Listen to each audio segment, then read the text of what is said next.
બોલો માં શીતળાની જય. ઈશ્વરનગરના બોલો માં શીતળાની જય.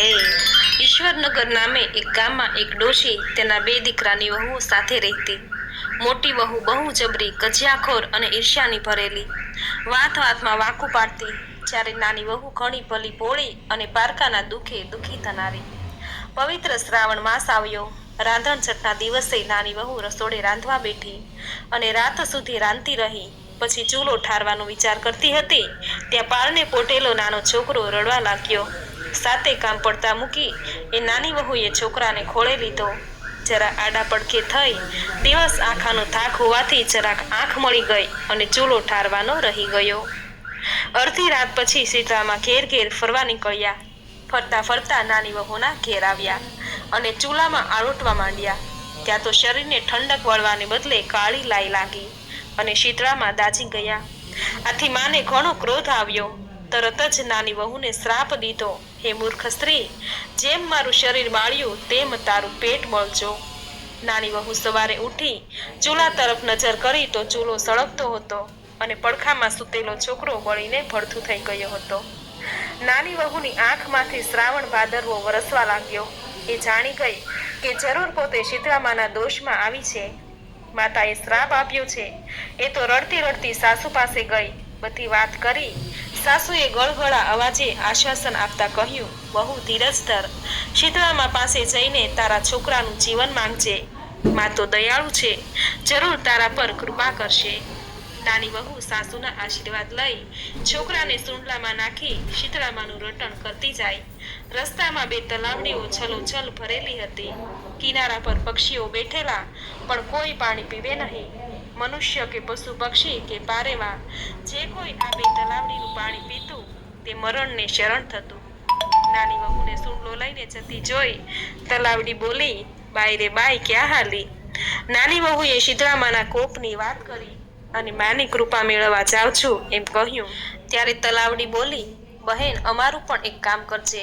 અમારા એવા તે 100 પાપ છે કે કોઈ અમારું પાણી પીએ તો મૃત્યુને પામે છે. માં મળે તો અમારા દુઃખનું નિવારણ પૂછજે. નાની વહુ હા પાડીને આગળ વધી. રસ્તામાં બે લડતા આખલા મળ્યા.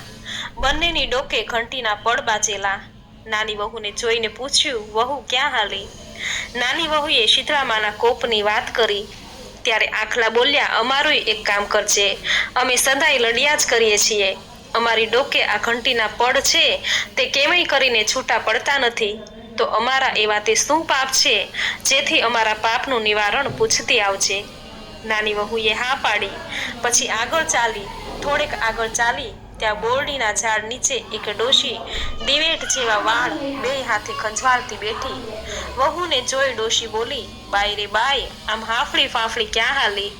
વહુએ શીતળામાના કોપની વાત કરી. ત્યારે ડોશી બોલી, અલી જરાક મારું માથું તો જોઈ દેતી જા.